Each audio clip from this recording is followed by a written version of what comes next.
Hello and welcome to Train Signal. You're watching Creating a Free iSCSI SAN with OpenFiler. In this lesson, I'll talk about why should you be interested in OpenFiler to begin with, and why would you even want to use it to create an iSCSI SAN? Don't you just go out and buy a hardware-based iSCSI SAN? Well, I'll answer why in just a second. From there, I'll show you how to download OpenFiler, how to install OpenFiler as a virtual machine in vSphere, then how to configure OpenFiler as an iSCSI SAN, how to connect vSphere or ESXi to the OpenFiler iSCSI SAN, and we'll even move a virtual machine over into our virtual iSCSI SAN powered by OpenFiler. So with that, let's get started. So what is OpenFiler and why would you want to use OpenFiler to create a free iSCSI storage area network? Well, let's first start off with why would you need a storage area network to begin with? Well, you need a SAN to perform advanced vSphere functions like vMotion, storage vMotion, VMware high availability, fault tolerance, distributed resource scheduler or DRS, or DPM, dynamic power management. These advanced vSphere features require shared storage, and that shared storage is your storage area network. A SAN is really the best way to manage storage once you have a virtual infrastructure. By having the storage area network, you're creating a shared storage infrastructure, just like you're creating a shared virtual infrastructure of servers using vSphere. OpenFiler is an open source, Linux-based operating system that provides storage area network functionality. It's a dedicated SAN operating system. It can be installed on a physical server, and then you can turn that physical server into a storage area network using OpenFiler. So all the storage that's attached to that physical server, let's say the local disk, or maybe you have a direct attached storage on that physical server, all that can suddenly be accessed using, let's say, iSCSI, or even Windows CIFS, or even NFS. So OpenFiler is the operating system that provides that. And if you want to use it for a production storage area network, you can. Actually, you can take a physical server and make it a production storage area network. Now, of course, the downside is that OpenFiler isn't going to have as great of support because it's open source as you would get with a commercially fully supported storage area network. So keep that in mind. I'm not recommending that everyone use OpenFiler for a production storage area network.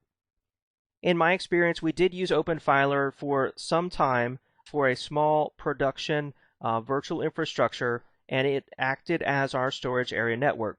We didn't have very many problems, and it was a good success, but that's not to say everyone should run out and use OpenFiler for their production SAN.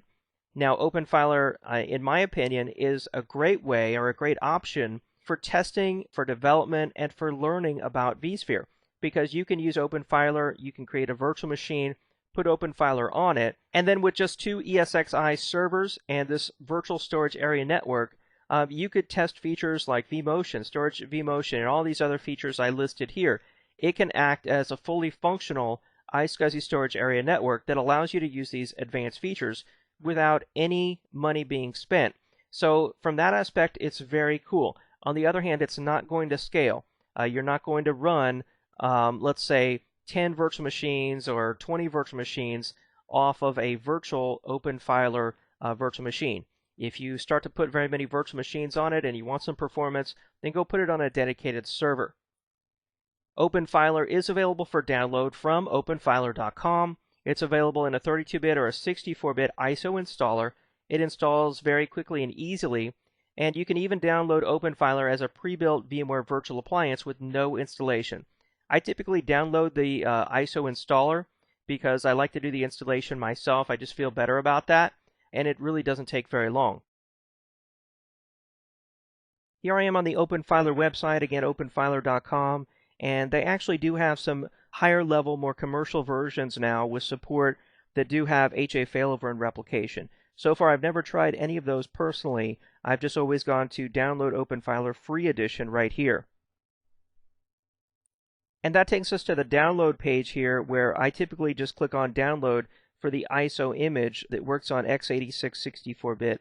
But there are other versions here, such as the VMware Virtual Appliance version. Now, I've already downloaded, actually, the 64-bit x86 version, and so what I'm going to do now is go over to the vSphere client. Let's create a new virtual machine, and then we'll mount that ISO as the CD image and start the OpenFiler installation process. Here in the vSphere client, to create our new OpenFiler virtual machine, I'll just right-click on an iSCSI server and go to New Virtual Machine. We'll take the typical virtual machine configuration and click Next. I'm going to give it a name. We'll call it OpenFiler and click Next. I'll just take the first available VMFS data store that has free space, which is the iOmega SAN. I'll click Next here. Now we need to specify the type of guest operating system we'll be installing. And I'll just use the arrow keys here, and I'll go down to CentOS. It is based on CentOS, and it is 64-bit. I'll click Next. This virtual machine will just need one network interface card. I'll click Next here. And then now we need to specify how much disk space we want to allocate to the OpenFiler virtual machine. Now, because this is a VSA, a virtual storage appliance, it could use actually a lot of disk space, especially if you want to use it to store virtual machines on. So in my case, I'm just going to do 100 gigabytes, but I'm going to then provision it because this is a lab environment, and I'm not that concerned about performance. I just want to be able to test out things and learn about things. So I'll do 100 gigs, thinly provisioned virtual disk for the OpenFiler VSA, and click Next. And at this point, we're ready to create the virtual machine. I'll click Edit here because I do want to actually remove the floppy drive. I know we don't need that. I'll click Finish. And now the new OpenFiler virtual machine has been created. I'm just going to right-click on it. Let's go ahead and power it on. And then I'll select it. And I'm going to open up the console for the virtual machine. And at this point, it's trying to do a Pixie boot. We don't really want to do that, but let me go ahead and maximize the screen here. I'm going to connect my local OpenFiler ISO image. So I'm going to connect to an ISO image on the local disk.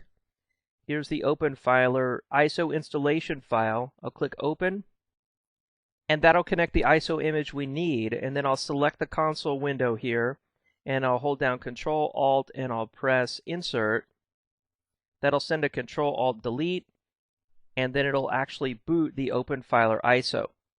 So now it says, do you want to perform a graphical installation?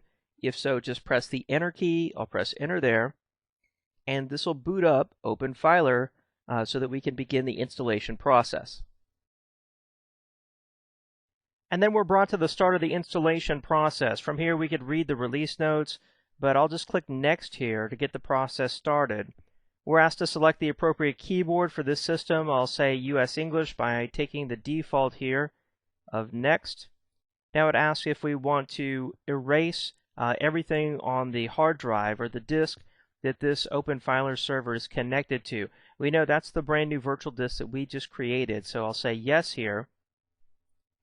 And then from here we can take the default partition scheme and we'll install that on the 100 gig VMware virtual disk that we created.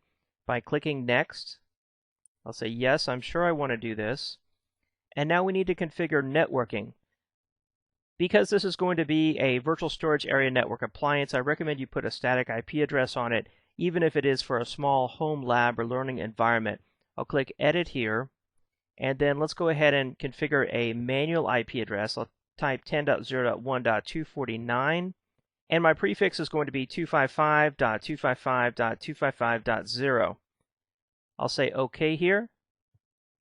And now we need to enter a host name. I'll type openfiler.wiredbraincoffee.com. And of course, you need to go over to your DNS server and make a host record for this OpenFiler server that points OpenFiler to the static IP address that we're defining here. I'll go ahead and enter the default gateway for this virtual machine and the primary DNS server.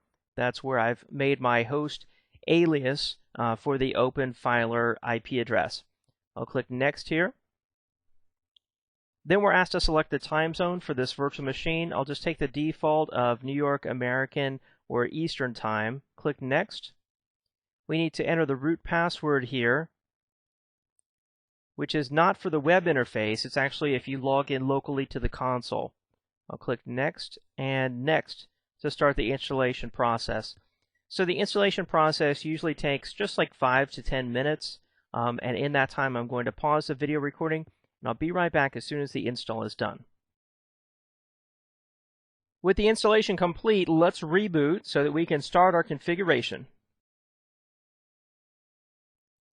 With the OpenFiler VSA rebooted, the most important thing you can see here is that it did receive an IP address because it says Web Administration GUI, and there's a URL to access it right there, https:// the IP address we specified, :446.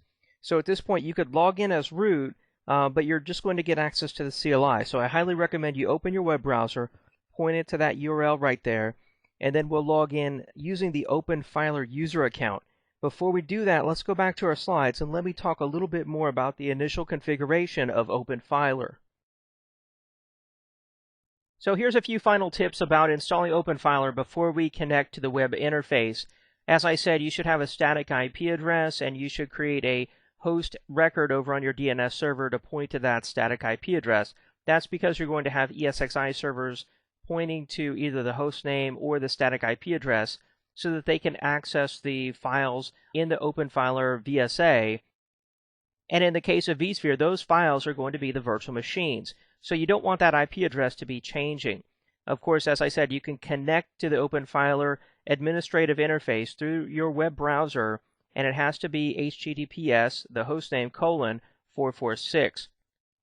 The default web-based username and password are OpenFiler and password. Of course, you'll want to change that password once you log in. And you should also note that the root account will also work for the web interface. However, the OpenFiler account won't work on the CLI interface. So with that, let me go over to my web browser where I've already opened up the OpenFiler web-based administrative interface. All right, here we are. As you can see, I went to https://openfiler.wiredbraincoffee.com :446. So I'm just going to log in here as OpenFiler, and then I'll just type in password for the password. I'll press enter there, and that brings us to the administrative console for the OpenFiler VSA. We get some basic information here about the uptime, current number of users, the load averages, network information, the version of hardware that OpenFiler is running on, and then primarily you'll be navigating through this interface using these tabs across the top, basically menu options here, where you can configure things like network configuration, storage volumes, clusters, quotas, shares, services, and accounts. And then once you're inside those menus, on the right-hand side over here, notice these menu options, because primarily this is how you perform whatever task it is you want to perform. So before we start configuring OpenFiler, let's go back to our slides where I've got some initial configuration steps we'll want to perform. Let's say that we want to configure OpenFiler to act as an iSCSI storage area network for our ESXi servers and our vSphere virtual infrastructure. OpenFiler can actually act as an NFS server as well to store virtual machines and really perform just about all the same functions as it would with iSCSI. But in the case of this lesson, we'll just say that we want to make this an iSCSI SAN instead of an NFS NAS to store our virtual machines and be able to test out the advanced features that vSphere offers. The very first step on the list here is if you're running OpenFiler in a virtual machine, make sure you create a second VMDK before boot. That's because that second VMDK is actually going to be where the files are stored. That's going to be your data store. So the first VMDK that you create is going to be where the OpenFiler operating system is installed. The second VMDK and other subsequent VMDKs would be the actual like SCSI or virtual SCSI volumes that OpenFiler sees and that it can share out using iSCSI or NFS or CIFS, whatever storage protocol you choose. So in my case, if you think back to my installation, I actually already messed up. It's already too late because I created OpenFiler with just a single VMDK. And OpenFiler needs to recognize the disk when it's booted. So actually at this point I have to shut down OpenFiler, add another VMDK, and then reboot OpenFiler. So now let's go over to the OpenFiler web interface. We'll shut it down. Then we'll go to the vSphere client and add the second VMDK and power it back on. To shut down OpenFiler, here from the web interface on the very top right hand, you see Shutdown. That's all you have to do is click Shutdown right there, It asks you if you want to reboot or shut down and halt. I'll take the default here of shut down and halt and just click shutdown. From here, let's go over to the vSphere client where we can add our second VMDK. All right, so the OpenFiler server is already powered off. You can see that right here. We've selected OpenFiler and it's powered off. So now I'm just going to click Edit Settings, and then I want to click Add here because I'm going to add a new hard disk. I'll click Hard Disk there, click Next. We'll create a new virtual disk, and I'm going to add another 100 gigabyte thinly provisioned virtual disk. I'll say Next here, Next, and Finish. Now we have the new virtual disk added. I'll say OK there. The virtual machine will be reconfigured. And then I'll just click Power On here to get OpenFiler back up and running. While OpenFiler reboots, let's go back to our slides and review the remaining configuration steps. Now, besides the second VMDK that we'll need to have added before we boot up the OpenFiler operating system, you should also configure NTP. That's because date and timestamps are critical to authentication. You need to create a partition and a volume. You'll need to verify the iSCSI IQN, which is the iSCSI qualified name, basically a name that corresponds to a particular iSCSI target. You'll need to create a file system and select iSCSI. Then make sure you allow local network access. This is basically a security measure built into OpenFiler. And then finally, enable iSCSI. This is what you'll do on the OpenFiler VSA, and that's completely different from what you do over in the vSphere client for an ESXi server. By performing these steps on the OpenFiler VSA, you could actually connect to this iSCSI SAN, even let's say from your local Windows desktop or your Windows server. So now our OpenFiler VSA should be back up and running, and let's go over to the web interface and walk through these steps. Here in the OpenFiler web interface, the first thing we said we wanted to do is to enable the network time protocol. To do that, I'll go into the System tab, and then I'll go over to Clock Setup. Inside Clock Setup, I'll first make sure that the date and time are correct, and then we'll go down here to the NTP server configuration field, and I'll type in the name of the NTP server, which is up here in the examples. I'll just take that first example, 0.pool.ntp.org, and then I'll click Setup Synchronization. With NTP configured, the next thing we said we needed to do is to create a partition and volume. To do that, I'll go into the Volumes tab, and then underneath Volumes, I'll go down here to create a new volume group and click on Create a New Physical Volume. Now we have two physical volumes here. We have Dev SDA, which is the first VMware virtual thinly provisioned disk we created, the 100 gigabyte virtual disk we created, and it's got 3 partitions on it already. That's the OpenFiler Linux-based operating system. The next virtual disk we have here is Dev SDB. This is, again, a thinly provisioned 100 gigabyte disk, and right now it doesn't have any partitions on it. So I'm just going to click on that disk, and then we'll scroll down here to create a partition in Dev SDB. So to do that, it's going to be a primary volume, it will be a physical volume, and we'll use all the disk space we have, all 100 gigabytes. So all we have to do here is click Create. Okay, now you can see we've got a approximately 100 gigabyte virtual disk created. This is our new volume. This will be soon our iSCSI SAN. The next thing we need to do is to create a volume group. So I'll go here to Add Volume, and I'll go down here to the volume group name, and I'll just type in vSphere 5-iSCSI-1 to give this volume group a name. I'll select the new volume that we created there, and then I'll click Add Volume Group. The next thing we need to do is to create a new file system on this volume group. To do that, I'll go into Shares, and then I'll click here, Create a New File System Volume. I'll scroll down, and here's where we enter our volume name. I'll just type in iSCSI-1 for the volume name, and then for the volume description, I'll put in that this is a vSphere 5 iSCSI SAN for testing.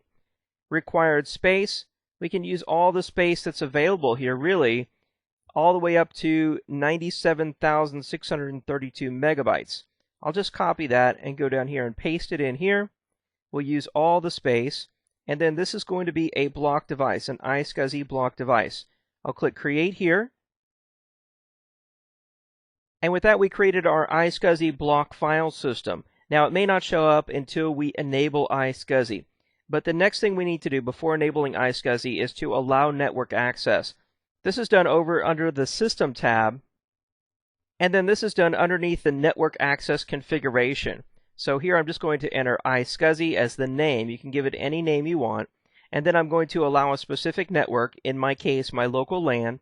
And then we need to specify the network mask, which will be right here. In my case, I have a Class C network mask. And then this is going to be a share type of network access configuration. So I'll click Update here. All right, and now we have a new entry here underneath Network Access Configuration. So now let's go in and enable iSCSI. Let's go into Services. And then underneath Services, notice where it says iSCSI Target. That's what we want to enable. You do not want to enable iSCSI Initiator. You can think of iSCSI Initiator as being the client. In our case, we want to create an iSCSI server, which would be the target. So we do want it to start automatically at boot. So we click Enable right here. And then we want to go ahead and start the server. So we click Start right here. So now it's running, and we have successfully started our iSCSI target. All right, so we've got our services up and going. Now let's go ahead and go over to Volumes. And under Volumes, look down here, we've got the iSCSI volume created.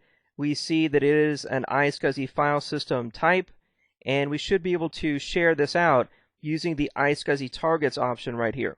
I'll click on iSCSI targets, and then this is the IQN. This is the iSCSI qualified name. You can think of it as a DNS host name. It has to be unique, and it's going to specify or represent this iSCSI target or this iSCSI storage area network. I'll click Add here to add the new iSCSI target. We can see it's been added. There are some advanced attributes we could edit here if we wanted to. In our case, those really aren't necessary to modify.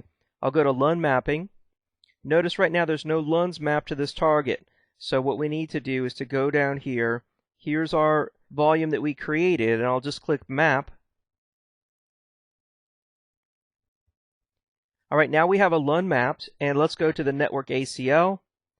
Right now, we've got a network rule that we created over underneath System. We need to change this to Allow. I'll click Update there. All right, now we're allowing the entire network, any iSCSI initiator out there, any client out there that wants to connect to this iSCSI SAN can do so at this point. If we go into CHAP authentication, this is where you can actually assign a username and a password to connect to the iSCSI SAN. I recommend that you do that, but you may want to first test to ensure that you can connect at all without any security. Once you can connect without security, then come back and add CHAP authentication and add that layer of security. You don't want to overly complicate the initial configuration. I recommend you configure and then test in layers and then add more configuration and retest. So we won't configure CHAP authentication at this point, but I do want to go over to Services and then go to iSCSI target setup here. And also notice that this is where you would configure CHAP discovery. So iSCSI CHAP discovery allows you to discover the storage area network, and then you can actually put CHAP on the individual LUN to access the LUN. So a couple different layers of CHAP security there can be enabled. So at this point, let's go to Status, and that completes the configuration of iSCSI on our OpenFiler VSA. With that, let's go back to our slides, and then I'll walk you through the process of connecting our ESXi version 5 server to the new OpenFiler VSA. At this point, you really could connect any iSCSI initiator out there. That means any Windows server could connect to this storage area network that we just created and format it, let's say, with the NTFS file system. However, once we connect to it with ESXi, we're actually going to create a VMFS volume on this iSCSI SAN volume that we just shared out. So you could, of course, share out multiple volumes and have different file systems on those different volumes. In our case, we've just shared out one volume, so whatever file system we format it with the first time, like VMFS, that's what it's going to be. So with that, we'll go back to our slides. And now let's talk about connecting vSphere to the OpenFiler iSCSI SAN. Now to configure a new ESXi server to use iSCSI, first you'll add a software iSCSI adapter. Then you'll configure the iSCSI adapter, most likely to use dynamic discovery. Of course, it depends how your iSCSI SAN is configured. Then enter the IP or the host name of the OpenFiler server and add CHAP credentials if necessary. Then perform a rescan. And if this is the first connection to the iSCSI SAN, you'll need to go to Add Storage and create a VMFS data store, actually formatting the iSCSI SAN volume with the VMFS file system. So now let me go over to my vSphere client and let me walk you through these steps, and we'll verify that ESXi can indeed talk to the new OpenFiler iSCSI VSA. Here in my vSphere client, I've added a brand new ESXi server. It's ESXi 5, and I did that for the purposes of demonstrating how to configure a brand new server to connect to the iSCSI SAN. So to get started, we'll select the server in the Hosts and Clusters inventory here, and then go over to the Configuration tab. From here, we'll go to Storage Adapters, and notice right now we just have a couple block SCSI adapters and then another standard SCSI adapter. So we've got VMHBA 0, 32, and 1. What we want to do is go up here and click Add, and then this is where we'll add our software iSCSI adapter. And this is brand new in vSphere 5 or ESXi 5. Previously, it worked a little bit different than this. So I'll just take the default here of adding the software iSCSI adapter and saying OK. And it gives us a warning here that a new software iSCSI adapter will be added to the storage adapters list. And after it's been added, you can select the software iSCSI adapter in the list, then click on Properties to complete the configuration. That's exactly what we'll do. I'll say OK here. We can see we're changing the software Internet SCSI status down in our task list. And there we go. There's the new VMHBA 33. It is an iSCSI adapter, and you can see it has its own IQN there. To configure it, we'll go down to Properties. Notice that it's already enabled. You don't have to go in and enable it like you had to do in vSphere 4. From here, we can go into Dynamic Discovery and then into Add. All we have to do here is type in the host name of the iSCSI SAN. In our case, it's openfiler.wiredbraincoffee.com. If we were using CHAP, we could configure that here, or we can configure it over on the parent, as they call it, which is the general CHAP setup for the iSCSI adapter. Since we haven't configured that yet, I'll say Cancel and OK. Notice we added a new target down here, and there's the target in our list. From here, I can say Close, and it prompts me to rescan the host bus adapter. We want to go ahead and say Yes to see what volumes we find. And there we go. We did find a new device out there. You can see the name of it. You can see its status is mounted, 0 LUNs, type is a disk. It is an iSCSI. Its capacity is 95 gig. So it looks like we were able to successfully connect to the iSCSI SAN, but we haven't tried to put a virtual machine out there. Let's first go to Storage, and notice we still just have one data store. That's because this iSCSI SAN is brand new. We haven't yet formatted it with the VMFS file system. To do that, I need to click Add Storage here, and then this is going to be a disk or a LUN, which is iSCSI. It includes iSCSI. I'll click Next, and there we go. There's our OpenFiler SAN. I'll select the OpenFiler iSCSI SAN and click Next. And then let's format it with the VMFS 5 file system. That's the brand new vSphere 5 version of VMFS. I'll click Next here. It tells us that a partition will be created and used. I'll click Next. Let's give the data store a name. Let's call it OpenFiler iSCSI 100 gigabytes. I'll click Next here. We'll tell it to use the maximum space available, and click Next and Finish. Down here you can see that we're creating a VMFS data store. Alright, that task is completed, and you can see we have a new data store right here that this ESXi server can access. We got a lot of free space. Let's go ahead and try to put a virtual machine out there on the new OpenFiler iSCSI SAN. So I'll just right click here, I'll click Create New Virtual Machine, and I'll just go through here and take all the defaults. Let's just call this Test VM for the purposes of demonstration, and we'll store it on the new OpenFiler iSCSI SAN. I'll click Next here. We'll just take all the defaults again, say Finish, and let's just verify that we can indeed create a new virtual machine on the OpenFiler iSCSI SAN. We're creating the virtual machine, and there we go. The new virtual machine's been created. Look over here on the storage. You can see it's using the OpenFiler SAN. I can right-click on it. I can browse the data store. We're browsing the iSCSI SAN, and we can see a virtual machine and its files have been created. Awesome. Total success here. We were able to create a new virtual OpenFiler iSCSI storage area network completely free as a virtual machine, configure our iSCSI server to connect to it, format it with the VMFS file system, and put a virtual machine on it. So with that, let's go back to our slides. And let's review what we covered in this lesson. We started off by talking about why you should use OpenFiler to begin with. Well, hey, it's free.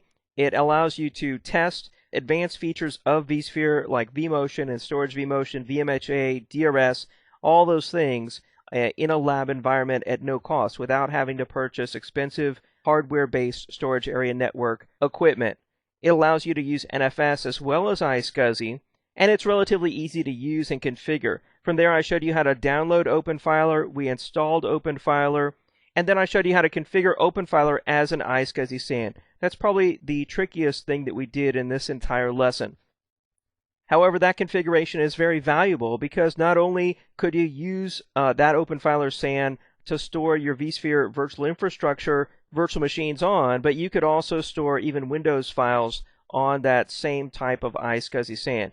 You could even put OpenFiler on a physical server if you wanted to and use it for production. And then I ended the lesson by showing you how to connect vSphere, really ESXi, to the OpenFiler iSCSI SAN. What we did is I went to a brand new ESXi server. We added the software iSCSI adapter. We pointed it to the OpenFiler DNS name, and then we were able to communicate with it as a device after the rescan. From there, we formatted it with the VMFS5 file system, and then we created a new virtual machine on the OpenFiler iSCSI SAN. At this point, it's ready to use as a free virtual storage area network so that you can test out advanced vSphere features. Thanks for watching this lesson covering creating a free iSCSI SAN with OpenFiler.